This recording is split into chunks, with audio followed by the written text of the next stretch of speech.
यदनुभ्यो अणुच यस्मिन् लोका निहता लोकिनश्च तदेतदक्षरं ब्रह्म स प्राणस्तद्वाङ्मनः तदेतद् सत्यं तदमृतं तद्वेधव्यं सौम्य विद्धि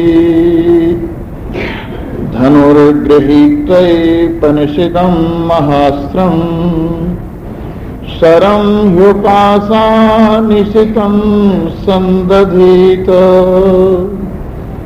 आयम्य तद्भावगतेन चेतसा लक्ष्यं तदैवाक्षरं सौम्य विद्धि प्रणवो धनो शरो यात्मा ब्रह्म तल्लक्ष्यमुच्यते अप्रमत्तेन वेधव्यं सर्वतन्मयो भवेत् यस्मिन् द्यौ पृथिवी चान्तरिक्ष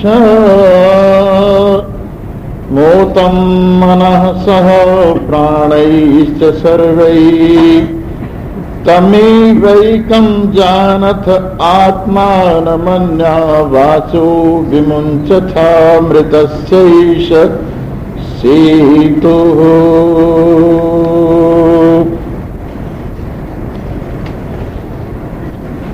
उपस्थित सत्संग रस पिपासु भ्रमर वृंद, कल की चर्चा में बताया जा रहा था जो प्रकाश स्वरूप ज्ञान स्वरूप सबको अपरोक्ष सबका प्रत्यक्ष आत्मदेव है,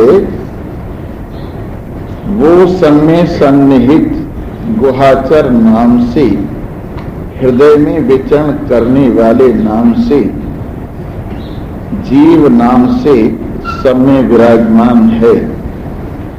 उसी में महत पद माने अंतिम श्रेष्ठतम पद समर्पित है। उसी से प्राण में कंपन है, निमेष उन्मेष उसी के कारण है। इसी को जानना वास्तव में जानना है, जो सद असद व्यक्त अव्यक्त सबसे श्रेष्ठ वर्ण करने के योग्य है, जो परे से परे विज्ञान स्वरूप है, जो वरिष्ठ से वरिष्ठ समस्त प्रजाओं में परम श्रेष्ठ है। उन अपने स्वरूप को जानो और आनंद मनाओ। तब तक आनंद का एक अणु भी उपलब्ध नहीं होगा जब तक आप अपने आप को ठीक ठीक नहीं पहचानेंगे। समस्त साधनाएं अपने आप के पहचानने तक ही हैं। जिसने अपने आप को पहचान लिया उसकी समस्त साधनाएं सफल हो गई। जिसने अपने आप को नहीं पहचाना उसकी साधनाएं केवल कष्ट मात्र हैं। जिसने अपने आप को पहचान लिया उसने समस्त शास्त्रों का सार अपने आप में अनुभव कर लिया, और जिसने अपने आप को नहीं पहचाना वो शास्त्रों का भार मात्र ढो रहा है। आत्मानं चेद विजानीयात शास्त्र धीतिस्तु निष्फला। आत्मानं चेद न जानीयात शास्त्र धीतिस्तु निष्फला। यदि अपने आप को पहचान लिया तो शास्त्र का अध्ययन व्यर्थ, अब क्या करने की आवश्यकता रह गई। और यदि अपने आप को नहीं पहचाना तो शास्त्र का अध्ययन बेकार, उससे क्या फल मिला है। इसलिए अपने आप को पहचानना परम आवश्यक है। भगवान शंकराचार्य ने कहा है, बहुत से लोग हैं कहने और सुनने में बड़े चतुर हैं, वाग वैखरी शब्द झरी शास्त्र व्याख्यान कौशलम इति सर्वम विदुषाम भुक्ते न तु मुक्ते। ये जो वाणी का बखेर देना है, शब्दों की झड़ी लगा देना है, शास्त्र के अर्थ में बड़े ही कौशल का प्रकट करना है, अर्थ में व्याख्यान में बड़ी ही चतुराई दिखाना है, इति सर्वम, ये सब कुछ विद्वानों के भोग के लिए है, मुक्ति के लिए नहीं है। मुक्ति के लिए अपने आप में निष्ठा होना परम आवश्यक है। और एक जगह पर विवेक चूड़ामणि में ही उन्होंने कहा है, वीणाया रूप सौंदर्यम तंत्री वादन सौष्ठवम प्रजा रंजन मात्रम ही न साम्राज्याय न स्वराज्याय परिकल्पते। वीणा का रूप बहुत सुंदर है और उसके बजने का भी कमाल है, बड़े ठाट से बजती है। वैसे ही वीणा की तरह से कई लोग बड़े सुंदर स्वर में बड़े सुंदर राग निकालते हैं, लेकिन यदि अपने आप की पहचान नहीं है तो ये सब का सब प्रजा को रिझाने मात्र के लिए है, अपने कल्याण के लिए नहीं है। प्रजा के रिझाने के लिए तरह तरह के श्लोक याद किए जाते हैं, प्रजा को रिझाने के लिए तरह तरह के पद पदांतर याद किए जाते हैं, प्रजा को रिझाने के लिए अनेक शास्त्रों का अध्ययन किया जाता है, प्रजा को रिझाने के लिए कहां कहां का सब कुछ इधर उधर से इकट्ठा किया जाता है। लेकिन फिर भी यदि अपने आप को नहीं पहचाना तो प्रजा के रिझाने से क्या मिलेगा? 10, 20, 50, 100, 1000, 2000 अगर तुम्हारे पीछे हो भी गए और उन्होंने तुम्हारी जय जयकार कर भी दी, पर यदि तुम अंदर वाले के द्वारा सर्टिफाइड नहीं हो तो बाहर की सर्टिफिकेटों का क्या मिलेगा? जहां तक बाहर की प्रशंसा का फल है वो तो केवल इतना ही है, थोड़ी देर के लिए वाह वाही है, पर अंदर से चैन नहीं मिलता है। और हमने देखा है लाखों लाखों जिनके पीछे लोग हैं, करोड़ों करोड़ों तक लोग जिनके पीछे हैं, उनको भी आंतरिक शांति नहीं है। इसका कारण स्पष्ट है कि उन्होंने शास्त्र का केवल मात्र बहिर्मुख होने में ही उपयोग किया है, अंतर्मुख होने में उपयोग नहीं किया है। उनके बाण दूसरों के बेधने के काम तो आए हैं, लेकिन अपने आप के बेधने के काम नहीं आए हैं। इसलिए reforms not others but your themselves, यानी यदि आप सुधार चाहते हैं तो अपने आप का सुधार कीजिए, यदि आप शास्त्र का फल पाना चाहते हैं तो अपने आप को पाइए, यदि आप कल्याण चाहते हैं तो अपने आप में विराजिए। इसके अतिरिक्त और सब केवल दिखावा ही दिखावा है। इसलिए जो समस्त प्रजाओं में श्रेष्ठ है, जो ज्ञान स्वरूप है, जो परे से परे है, जो व्यक्त अव्यक्त सबसे श्रेष्ठ वर्ण करने के योग्य है, इसी को जानो। इसी से प्राण क्रिया ले रहा है, इसी से निमेष उन्मेष की क्रिया हो रही है, इसी में बड़े से बड़ा पद समर्पित है। यही सब प्राणियों में गुप्त रूप से विचरण कर रहा है। यही प्रत्यक्ष रूप से ज्ञानियों का अपना स्वरूप है आज। और इन्हीं परमात्म देव की, आपके आत्मदेव की महिमा गाते हुए कहते हैं, यद अर्चिम यद अणुभ्यो अणुच। अर्चिम माने जो प्रकाश स्वरूप है, ज्ञान स्वरूप है, और अणुभ्यो अणु सूक्ष्म से भी सूक्ष्म है। इतना सूक्ष्म है, इतना सूक्ष्म है कि बुद्धि पकड़ नहीं पाती।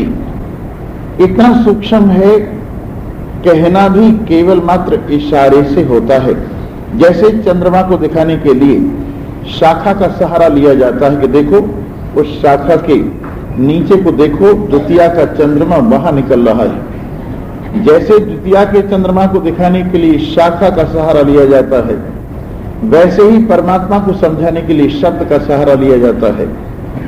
स्थूल शरीर, सूक्ष्म शरीर, कारण शरीर का सहारा लिया जाता है, पांचों कोषों का सहारा लिया जाता है, तरह तरह की प्रक्रियाओं का सहारा लिया जाता है। अन्यथा तो इसको बिना इस सहारे की शाखा चंद्र न्याय के बिना इसका अवलोकन नहीं कराया जा सकता। ऐसा अणु है और साधारण बुद्धि इसको पकड़ नहीं पाती। जो निर्विषय बुद्धि है, जो एकाग्र बुद्धि है, जो शुद्ध बुद्धि है, वही इस तत्व को समझ पाती है। साथ साथ इसको फलवृत्ति के द्वारा, फल व्याप्ति के द्वारा नहीं समझा जा सकता, केवल वृत्ति व्याप्ति के द्वारा ही इसको समझा जा सकता है। फल व्याप्ति वहां होती है जहां पदार्थाकार वृत्ति बन जाती है, लेकिन जहां पर वृत्ति आवरण भंग करके निवृत्त हो जाते हो, वहां वृत्ति व्याप्ति होती है और वृत्ति व्याप्ति रूप से इसको समझा जाता है, फल व्याप्ति के द्वारा नहीं। और साथ साथ जिसको साधारण बुद्धि नहीं समझ पाती, समझदार लोग समझते हैं और वो भी लक्षण से समझते हैं। इस तरह से जिसने इस अणु से अणु पदार्थ को अपने आप में अनुभव किया है, उसमें अपने आप का ज्ञान प्रकाशित हो उठा है। देखिए, दो रूप से ज्ञान है। मैं जानता हूं, ये सभी जानते हैं। मैं जानता हूं, ये आपकी ज्ञान स्वरूपता है। मैं शब्द को जानता हूं, स्पर्श को जानता हूं, रूप को जानता हूं, रस को जानता हूं, गंध को जानता हूं, भूत को जानता हूं, भविष्य को जानता हूं, वर्तमान को जानता हूं, देश को जानता हूं, काल को जानता हूं, वस्तु को जानता हूं, लोक परलोक को जानता हूं, देवी देवता को जानता हूं, ईश्वर जीव को जानता हूं, इन सब कल्पनाओं को जानता हूं। तो ये तो आपका रहस्य विषय ज्ञान।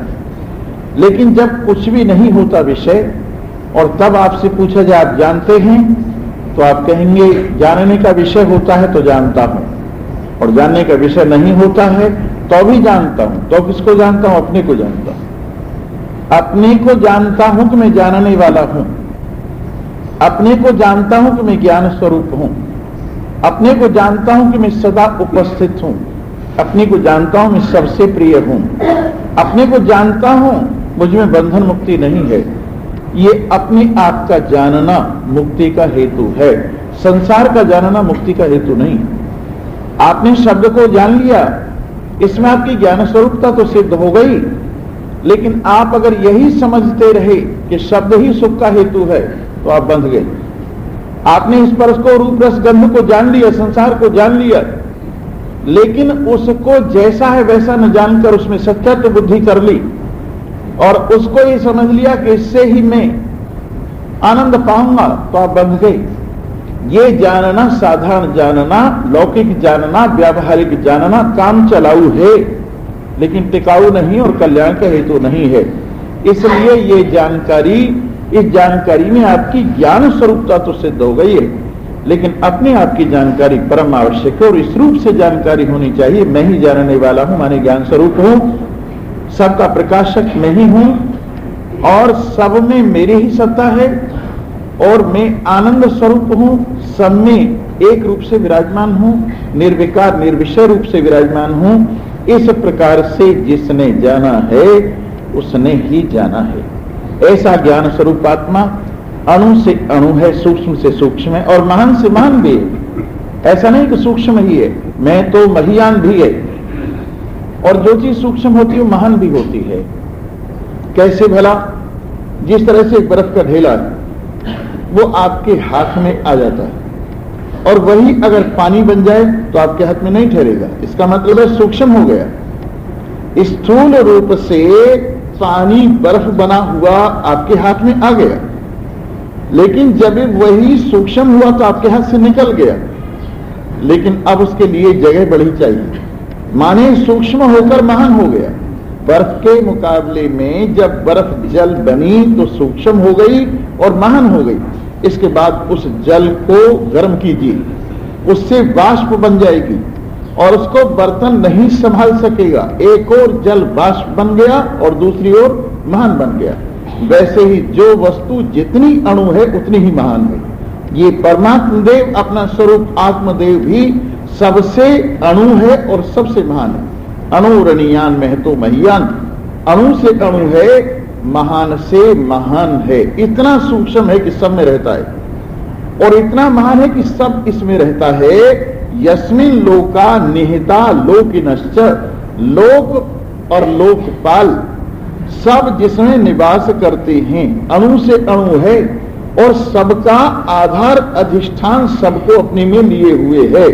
तद एतद अक्षरम, ये अक्षर है, कभी क्षर होने वाला विनाशी नहीं है, ब्रह्म व्यापक है और यही प्राण बनकर के सब में सबके जीवन का हेतु है और यही वाणी बनकर के अभिव्यक्त हो रहा है, यही मन बनकर के संकल्प विकल्प कर रहा है और ये सब कुछ बनकर बिना बना हुआ है। ये ऐसा सत्य है जो संसार के रूप में सब कुछ बना हुआ भी सत्य है, अमृत है, तद वेधव्यम, इसी को निशाना लगाओ। सौम्य विद्धि, इसी को निशान लगाओ। सौम्य, इसी को वेधन करना चाहिए। क्यों जी, कैसे निशाना लगावें इसको? श्रवण कीजिए, आइए। धनुर्गृहीतोपनिषदं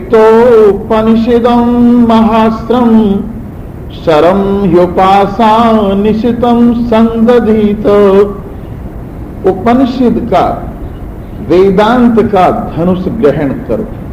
महास्त्रम, ये सबसे बड़ा अस्त्र है, ये सबसे बड़ा हथियार है। उपनिषद का धनुष ग्रहण करो। शरम ह्युपासा निशितम संदधीत, इसके ऊपर बाण रखो। बाण कौन सा है? मैं भाव का बाण है, जो उपासना से तीखा कर लिया गया है, जो उपासना से तीखा कर लिया गया है, सूक्ष्म कर लिया गया है, जो गहराई तक जा सकता है। आयम्य तद्भावगतेन चेतसा, इसको खींचो। धनुष पर मैं को रखकर, ज्ञान पर जीव भाव को रखकर, उपनिषद वेदांत ज्ञान पर मैं को रखकर आयम्य, इसको खींचो। और कैसे खींचो? तद्भावगतेन चेतसा, हृदय में तत्व के भाव को लेकर कि मुझे तत्व में निशाना लगाना है, मुझे सत्य में निशाना लगाना है, मुझे स्वरूप में निशाना लगाना है। ऐसा चित्त से, ऐसा चित्त में भाव लेकर इस मैं भाव को ज्ञान के धनुष पर रख के खींचो। और लक्ष्यम तदेवा अक्षरम, सौम्य विद्धि, वो अक्षर आपका अपना आत्मा ही वस्तुतः ही सौम्य निशाना लगाने के योग्य है। बस निशाना लगा दो, खींच कर इस मैं को छोड़ दो। और ये मैं कहां जाएगी? अक्षर में जाएगी, अविनाशी में जाएगी और जाकर एक रूप हो जाएगी। फिर दूसरे तरीके से इसी को कहते हैं प्रणवम धनु शरोह्यात्मा ब्रह्म तल्लक्ष्यमुच्यते। प्रणवो धनु, धनुष प्रणव को, ओम को बनाओ। शरोह्यात्मा, और इस जीवात्म भाव को बाण बनाओ। ब्रह्म तल्लक्ष्यमुच्यते, जो इसकी वास्तविकता ब्रह्म है उसको लक्ष्य बनाओ। और अप्रमत्तेन वेदव्यम, प्रमाद से रहित होकर निशाना लगाओ। प्रमाद से रहित कैसे हुआ जाता है, इसके ऊपर एक कथा आती है। एक बार द्रोणाचार्य कौरव और पांडव दोनों को उनकी परीक्षा के लिए कितना इन्होंने सीखा है, जंगल में ले गए। जंगल में ले जाकर एक पेड़ के ऊपर उन्होंने चिड़िया रख दी बनाकर, कागज की समझो या कपड़े की समझो, और अपने शिष्यों को कहा भाई इस चिड़िया की आंख को निशाना लगाना है। बोलो तुम में से कौन पहले निशाना लगाएगा? दुर्योधन ने सोचा पहले मैं ही लगाऊं, मेरा नाम हो जाएगा, कहीं ऐसा न हो कि अर्जुन नंबर ले जाए। दुर्योधन उठा और धनुष बाण संभाला और कहा गुरुदेव मैं निशाना लगाऊंगा। बहुत अच्छा दुर्योधन, आओ। दुर्योधन ने निशाना साधा। जब निशाना साधा तो द्रोणाचार्य ने पूछा दुर्योधन क्या क्या देख रहे हो? जी आपको देख रहा हूं, गुरु भाइयों को देख रहा हूं, पेड़ को देख रहा हूं, चिड़िया को देख रहा हूं, उसकी आंख को देख रहा हूं। तुमसे निशाना नहीं लगेगा, धनुष बाण नीचे रख दो। धनुष बाण नीचे रख दिए और मन में बड़ा दुखी होता होगा कि गुरुदेव ने ये क्या किया, मुझे क्यों हटा दिया। लगता है इनके मन में कुछ पक्षपात है। इसके बाद भीम ने कहा गुरुजी मैं लगाऊं निशाना? हाँ तुम आओ, तुम लगाओ निशाना। उन्होंने धनुष बाण उठाया और द्रोणाचार्य ने फिर पूछा कहो भीम क्या क्या देख रहे हो? आपको देख रहा हूं, गुरु भाइयों को देख रहा हूं, पेड़ को देख रहा हूं, चिड़िया को देख रहा हूं, इसकी आंख को देख रहा हूं, तुमसे निशाना नहीं लगेगा, धनुष बाण रख दो। इन्हें सोचा क्या चक्कर है ये, मेरे से निशाना क्यों नहीं लगेगा? होते होते जितने राजकुमार थे सबके सफेल हो गए। अर्जुन ने तब तक कुछ नहीं कहा। द्रोणाचार्य ने कहा अर्जुन तुम क्यों चुप बैठे हो? अर्जुन मैदान में आया, धनुष उठाया, बाण रखा, निशाना साधा। द्रोणाचार्य ने पूछा, क्या देख रहे हो अर्जुन? कुछ नहीं, केवल चिड़िया की आंख। अच्छा लगा वो निशाना? उन्होंने बाण छोड़ दिया और सीधा निशाने पर जा लगा। ये कहलाता है अप्रमत्त भाव। जो प्रमादी लोग हैं, निशाना लगाने बैठेंगे, उनको सैकड़ों चीजें दिखाई देंगी, लेकिन जिनका निशाना सध जाता है, उनको एक के सिवाय और कुछ भी नहीं दिखाई देता। इस प्रकार से अप्रमत्त भाव से ओम के धनुष पर इस में के बाण को रखकर प्रमाद से रहित होकर ब्रह्म तत्व को लक्ष्य बनाकर और ऐसी तीव्रता से छोड़ो कि ये मैं भाव का बाण ब्रह्म में जाकर एक रूप हो जाए, जैसे छोड़ा हुआ तेज बाण अपने निशाने में एक रूप हो जाता है।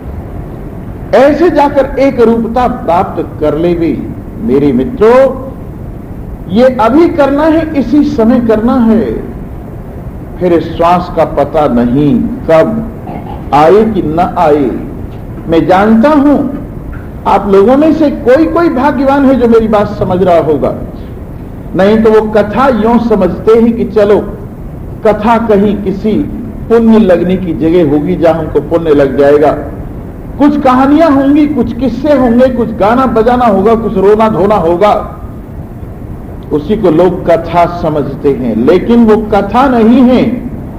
जो अपनी कथा नहीं है वो कहां की कथा है?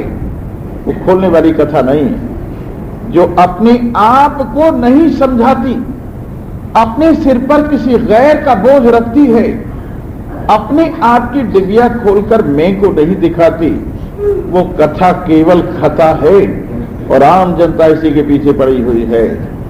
मेरे मित्रों, मनुष्याणाम सहस्रेषु कश्चित यतति सिद्धये, हजारों में से कोई एकाध आदमी निकलता है जो सत्य की राह पर चलने वाला होता है, और उन हजारों सत्य की राह पर चलने वालों में कोई एकाध होता है जो सत्य तक पहुंचता है। अन्यथा तो सारा संसारी संसार के पीछे दूर तक जाकर भी वापस आ जाता है। एक बार बैकुंठ में अकेले विष्णु भगवान बैठे हुए थे। नारद जी पहुंचे और नारद जी ने जाके कहा, प्रभु ये संसार के लोग इतना कष्ट पा रहे हैं, तुमने ये बैकुंठ सिर्फ अपने ही लिए बनाया है क्या? इन लोगों को सबको बुलाकर इनके कष्ट दूर कर दो ना। वो कहने लगे, यार अकेला मैं भी परेशान हो गया हूं, चाहता हूं कोई आ जाए, लेकिन किसी को फुर्सत ही नहीं है। जाओ तुम ले आओ, तुम्हें मैं सर्टिफिकेट देता हूं, जिसे भी भेज दोगे मैं स्वीकार कर लूंगा। बस नारद जी चल दिए और नारद जी ने आके पहले देखा किसको ले चलूं बैकुंठ में, तो एक सेठ जी के माथे पर तिलक देखा, दुकान पर बैठे हुए हैं, और सोचा कि ये जरूर भक्त होंगे, चलो इनको ही ले चलता हूं। और गए और जाकर कहा, राम राम सेठ जी। सेठ जी ने समझा कोई भिखारी आ गया देखता है, कहने लगे क्या बात है? बोले बात कुछ भी नहीं है, मैं हूं नारद। वाह महाराज, धन्य हो नारद जी, आपने दर्शन देकर हमको कृत कर दिया। भगवान के भक्त ये दर्शन भगवान के ही दर्शन होते हैं। अच्छा बोलिए क्या सेवा है? सेवा यह है, बैकुंठ में भगवान अकेले बैठे हुए हैं, मैं तुमको लेने के लिए आया हूं, चलो बैकुंठ में। उन्होंने कहा, नारद जी बस ये जो काम है ना, थोड़ा सा ये पूरा हो जाए, लड़कों की शादी हो जाए, इसके बाद में चलो। लड़कों की शादी हो गई, फिर नारद जी आए, अब तो चलो ये हिसाब और इनको समझा दूं, फिर चलूंगा। तीसरी बार नारद जी आए तो उनकी घंटी बज चुकी थी। फिर विचार किया कहीं बाहर नहीं गया होगा, क्योंकि बड़ा उसको मोह था यही होगा। ध्यान लगा के देखा तो गाय के बछड़े में बैठे हुए, गाय के बछड़े में बैठे हुए हैं। जाके कहा, क्यों क्या बात है?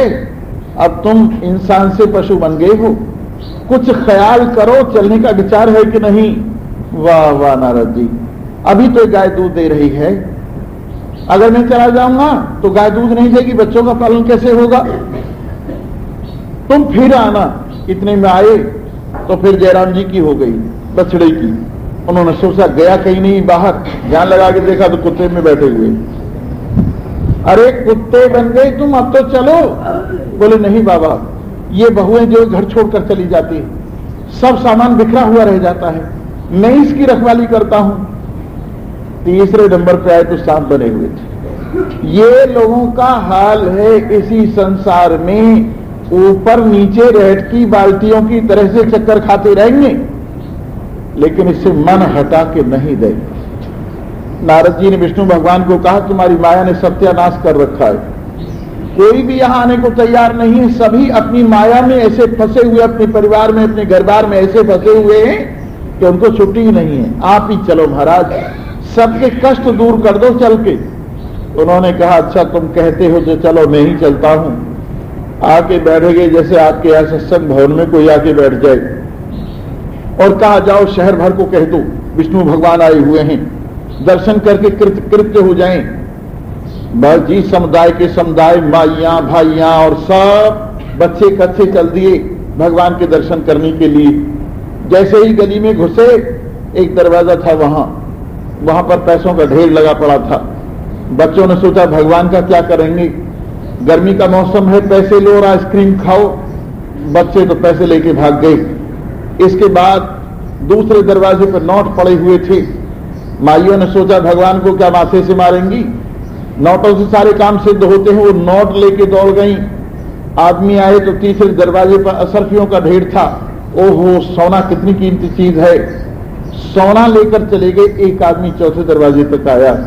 नारद जी ने कहा, भाई चिंतामणि रखी हुई है, जिसके पास ये होती है उसकी सारी चिंताएं दूर हो जाती हैं, उसकी सब कामनाएं पूरी हो जाती हैं, उसको सारे सुख मिल जाते हैं।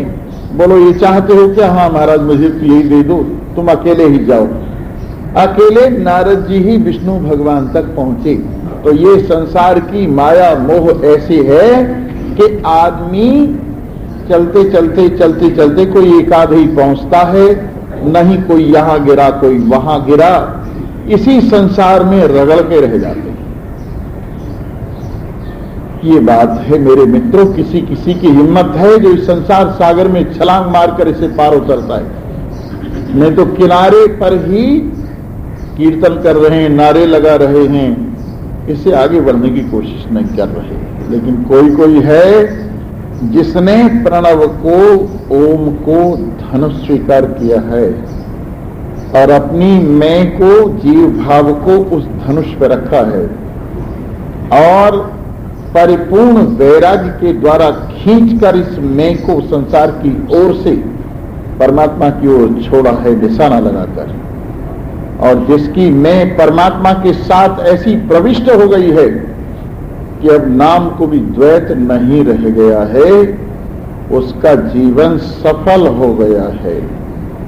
और अब वो संसार को खेल की तरह से देखता है, यहाँ के जन्म को, यहाँ के मरण को, यहाँ की बंधन को, यहाँ की मुक्ति को, यहाँ की ऊंचाई नीचाई, समस्त द्वंद्वों को आराम से देखता है। काम क्रोध की धार में बह जाए संसार, संत तमाशा देखते हर भजते बारंबार। काम क्रोध की धार में बह जाए संसार, सारा संसार बहा जा रहा है। कोई संत ही तमाशा देखता है जो बार बार परमात्मा चिंतन करता हुआ, बार बार स्वरूप चिंतन करता हुआ, बार बार अपनी असंगता में विराजमान रहता हुआ, बार बार प्रत्येक वृत्ति से अपने आप का स्मरण करता हुआ इस तमाशे को देख रहा है। तो मेरे मित्रों, हम तो यही चाहते हैं कि अधिक से अधिक लोगों का बेड़ा पार कर जाएं। हम तो यही चाहते हैं अधिक से अधिक लोगों का कल्याण हो जाए। हम तो यही चाहते हैं कम से कम जितने हमारे सुनने वाले हैं वो तो पार हो ही जाएं। जैसे गोकर्ण ने कथा सुनाई तो वो प्रेत तो चला गया, धुंधमारी का प्रेत, और वो बाकी रह गए। तो उन्होंने कहा बाकी क्यों नहीं गए? आवाज हुई कि बाकी ने सुना तो पर विचारा नहीं। जो सुनेगा पर विचारेगा नहीं, उसको पूरा लाभ नहीं होगा। जो श्रवण करेगा, मनन करेगा, निधिध्यासन करेगा, उसको पूरा लाभ होगा। गोकर्ण की यही चेष्टा रही, जितने सुनने वाले सब पार हो। गोकर्ण सर्टिफिकेट नहीं चाहता था उनसे। गोकर्ण सब में अपनी आत्मा को देखता था, जो सामने होते थे उनमें अपने आप को देखता था, और अपने आप को देखने के कारण उनके उद्धार में अपना उद्धार देखता था। इसलिए सबके प्रति उसकी भावना होती थी, सब कष्ट से रहित हो जाए, सब आनंद से भर जाए, सब समस्त सुखों का केंद्र हो जाए। तो संतों की कामना तो यही रहती है। बाकी आपके अपने भाग्य, बाकी आपकी अपनी मेहनत, बाकी आपकी अपनी लगन, वो भी काम देगी। शास्त्र कृपा, गुरु कृपा और निज कृपा, तीन कृपाएं होती हैं पार होने के लिए। भगवान की कृपा से तीनों कृपाएं हुआ करती हैं। मनुष्य शरीर भी भगवान की कृपा से मिलता है, जिज्ञासा भी भगवान की कृपा से होती है, अच्छे संतों से मिलना ही भगवान की कृपा से होता है। तो आपके मन में मुमुक्षुता जगी है और आप यहां तक प्रयत्न करके आए हैं और समझने में मन लगा रहे हैं, ये तो निज कृपा है। और महान पुरुष आपको शास्त्र के वाक्यों को युक्ति पूर्वक, अनुभव पूर्वक आपको समझा रहे हैं, आपके संदेहों को निवृत्त कर रहे हैं, आपके संशयों को दूर कर रहे हैं, आपके अज्ञान का अपहरण कर रहे हैं। ये गुरु कृपा है।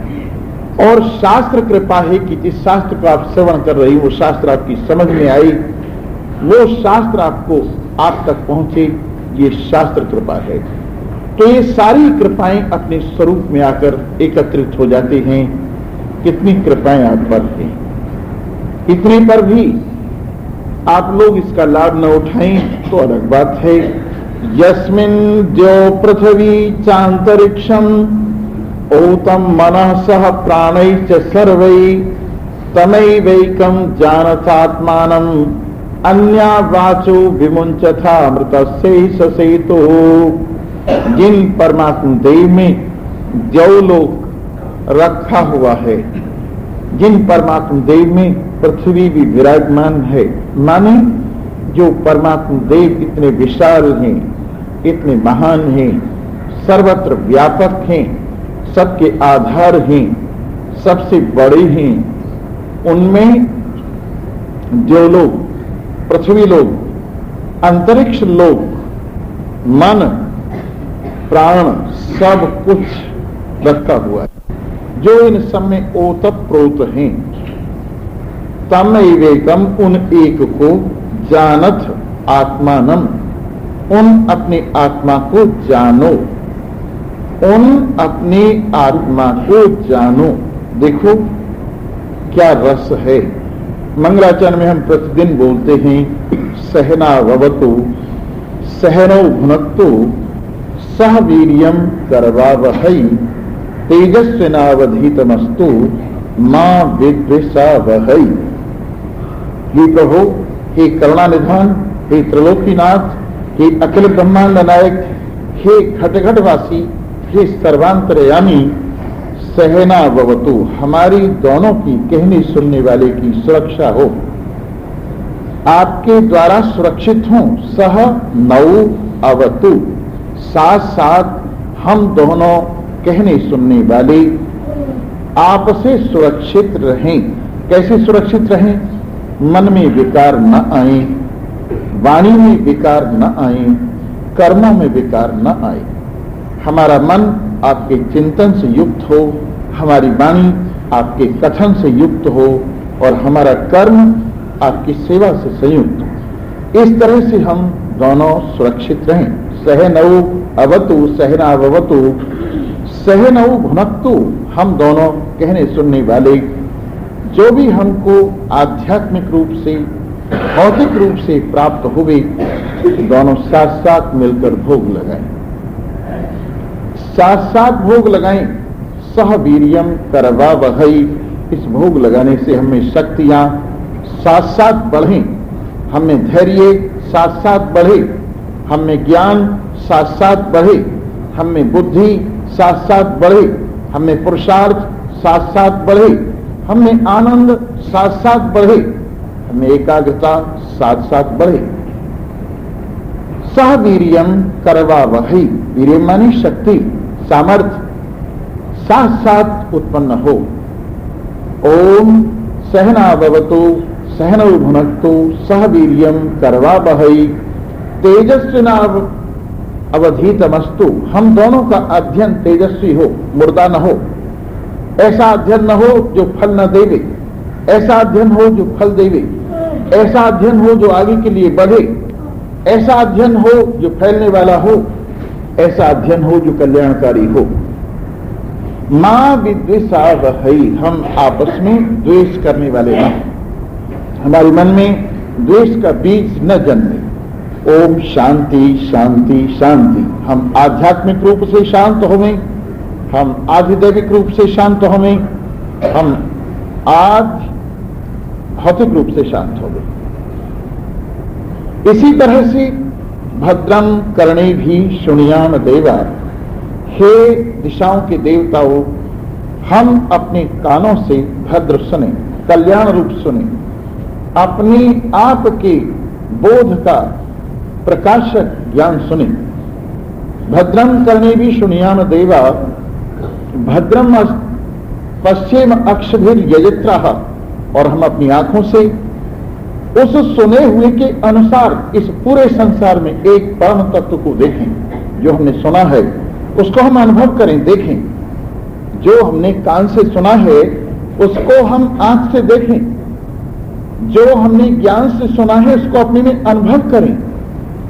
स्थिरई रंगई, हमारे अंग स्थिर हों, सुरक्षित हों, और हम यज्ञ के लिए अपना जीवन व्यतीत करें, परम कल्याण के लिए, दूसरों के कल्याण के लिए, सदा अपने लिए और दूसरों की भलाई के लिए हम जिए। स्वस्ति न इंद्रो वृद्धश्रवा, हमारे लिए इंद्र जो लगातार इस आत्म तत्व को बहुत दिनों से सुनते चले आ रहे हैं, वो कल्याणकारी हों, हमें सामर्थ्य देवे। इंद्र सामर्थ्य का देवता है, कर्म का देवता है, हाथों का देवता है, वो हमें सामर्थ्य देवे। स्वस्ति न इंद्रो वृद्धश्रवाः, स्वस्ति न पूषा विश्ववेदा, समस्त वेद को, समस्त संसार को जानने वाला पूषा सूर्य देवता, सबका प्रकाशक हमारे लिए कल्याणकारक हो।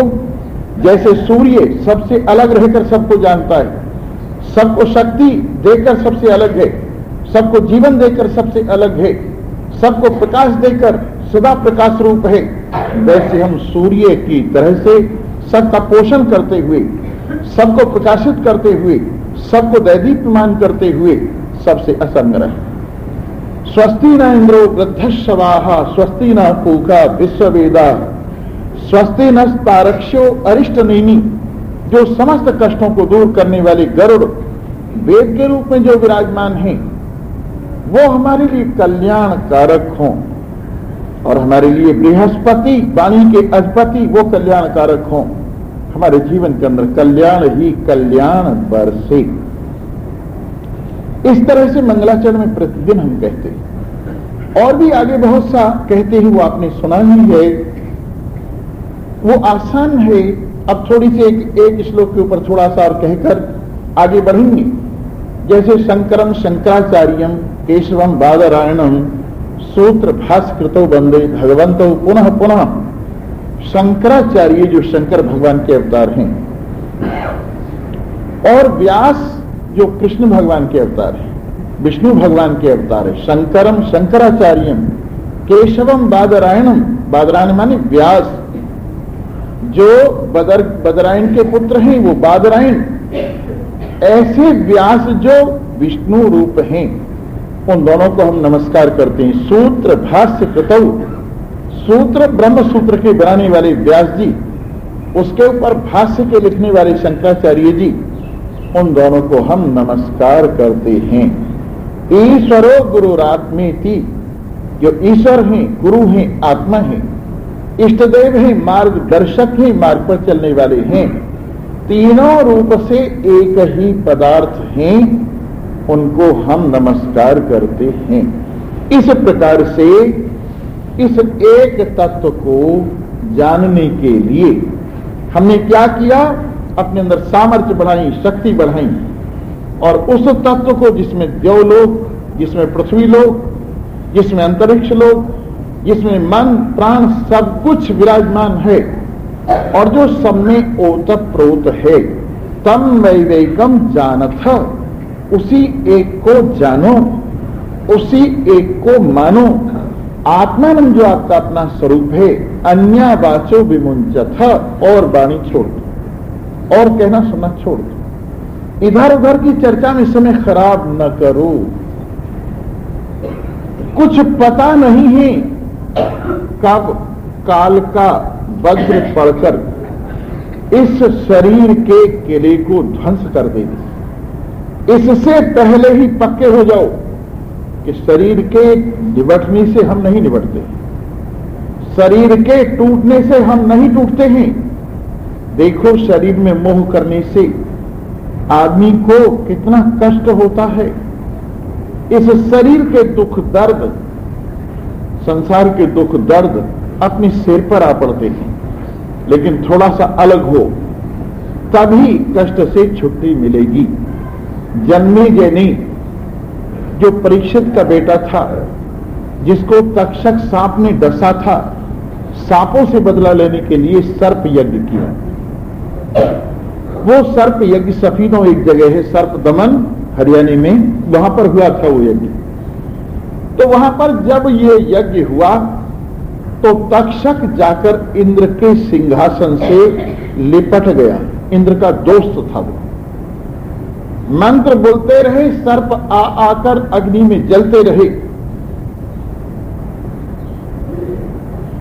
जन्मेजय ने पुरोहितों को पूछा, क्या तक्षक नहीं आया? कि तक्षक तो इंद्र के सिंहासन के पाए से लिपटा हुआ है। अच्छा, इंद्र ने उसको शरण दी है, इंद्र समेत उसको जला दो। मंत्रों के प्रभाव से इंद्र, उसका सिंहासन और वो सर्प, तक्षक सर्प, तीनों ही जब जलने के लिए आने लगे तो इंद्र ने सोचा, इस दुष्ट के साथ तो मैं भी जल जाऊंगा। एकदम तक्षक का साथ छोड़कर इंद्र भाग गया। तक्षक बेचारा अकेला रह गया। यद्यपि आस्तिक मुनि ने यज्ञ बंद कराकर तक्षक की रक्षा करा दी, परंतु ये कथा बताती है कि अगर तुम शरीर को अपने साथ चिपटाओगे तो शरीर के साथ ऐसे ही अनभस्म हुए भस्म होते रहोगे जैसे तक्षक के साथ इंद्र भस्म होने को हो गया था। इसलिए इसका पिंड छोड़ो, शरीर का ममत्व त्यागो, और शरीर के छूटने से पहले तुम इसे छूट जाओ। शरीर के छूटने से पहले तुम इसको अपने से अलग समझ लो, अपनी ओर से छोड़ दो। और ये तभी संभव है जब एकाग्र वृत्ति होकर लगातार एक अपने आत्मभाव में टिकोगे। कभी इधर कभी उधर, जैसे स्वार्थी आदमी होते हैं ना, स्वार्थी आदमियों का धर्म क्या होता है। एक बार अकबर ने बीरबल से पूछा, क्यों भाई बीरबल, एक बात बताओ, सबसे बड़ी चीज कौन सी है? कहने लगे, हुजूर आप बुरा मान जाओगे। बोले, नहीं बुरा नहीं मानेंगे, सही सही बताओ। तो सही तो ये सबसे बड़ी चीज स्वार्थ है। स्वार्थ सबसे बड़ी चीज है। हाँ, सिद्ध करो कि सिद्ध करके बता दूंगा। कुछ दिनों बाद एक मुल्ला को अकबर ने नौकरी से छुट्टी दे दी। मुल्ला जी बड़े परेशान हुए, बीरबल के पास कहने लगे, जाकर, यार बीरबल, हमारे बच्चे भूखों मर रहे हैं, तुम हमारी नौकरी किसी तरह से बहाल कराओ। उन्होंने कहा, हाँ करा देंगे बहाल, लेकिन एक शर्त है। बोले, क्या?